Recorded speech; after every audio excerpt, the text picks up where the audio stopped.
The psychology of people who treat their birthday like a normal day.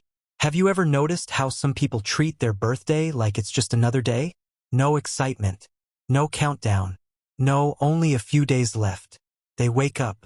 They go about their routine. And if someone reminds them, they just smile and say, "Oh yeah, I forgot." But here's the thing. They didn't forget. They remembered the date the same way they remember everything else. They just chose not to attach anything to it. And that choice is more psychological than most people realize. For most of us, birthdays are loaded with meaning. They're not just dates. They're emotional checkpoints. A reminder that we exist, that we matter, that someone noticed we made it another year. From a very young age, we're taught that birthdays are special. Cake, candles, wishes, tension. It's one of the first times we learn that being alive can be celebrated. So when someone doesn't care about their birthday, people get uncomfortable. They don't just find it strange. They take it personally. They ask, "Why don't you celebrate? Don't you like attention? Did something bad happen to you?"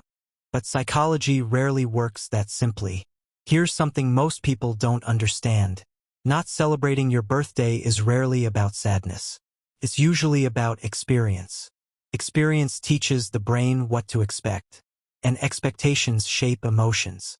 When someone treats their birthday like a normal day, it often means their brain learned something very specific over time. It learned that expecting too much hurts more than expecting nothing. Think about disappointment, not the dramatic kind, not the kind you talk about, the quiet kind, the kind where you tell yourself, "It's okay. I didn't really care anyway." A message that came late. Plans that slowly disappeared. People who said they'd remember and didn't. Nothing big enough to confront. Nothing big enough to cry over. But enough to leave a mark.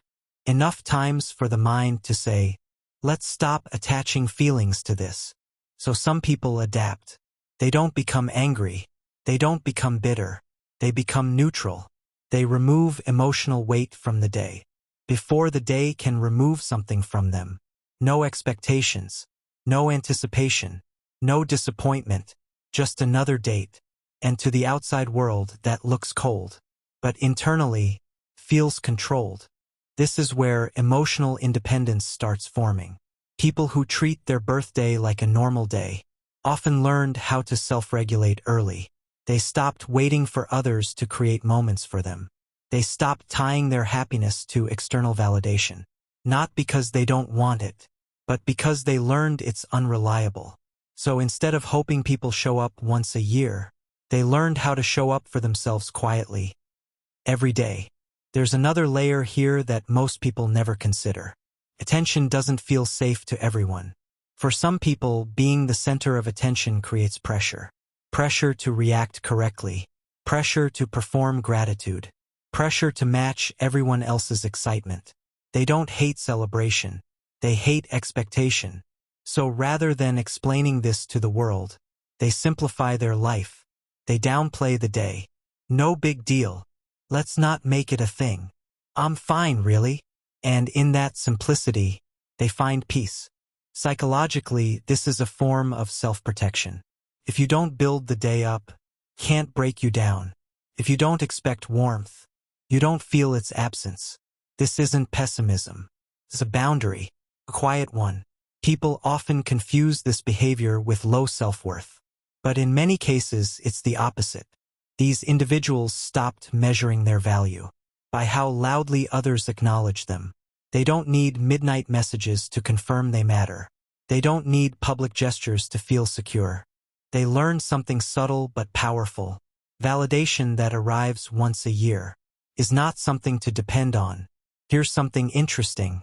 Many people who don't celebrate their own birthday are incredibly thoughtful about other people's. They remember, they show up, they mean it, because they understand the emotional weight of the day. They just don't need it pointed back at them anymore. As people mature emotionally, their relationship with celebration changes. At some point, birthdays stop being about excitement and start becoming about reflection. Another year lived, another year learned from, another year survived quietly. No candles needed for that. There's also grief hiding in this behavior sometimes. Not loud grief. Not obvious grief. The kind where you don't want reminders of time passing.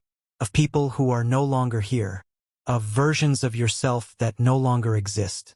For some, celebrating feels like reopening doors they worked hard to close. So they let the day pass gently. Without noise. Without reminders. Without expectations. And here's the part that matters most. If you are someone who treats your birthday like a normal day, it doesn't mean you're broken. It doesn't mean you're ungrateful. It doesn't mean you don't deserve joy. It often means you learned how to stand emotionally on your own. You learned not to wait, not to hope too loudly, not to hand your emotional state to a single date on the calendar. Some people want parties.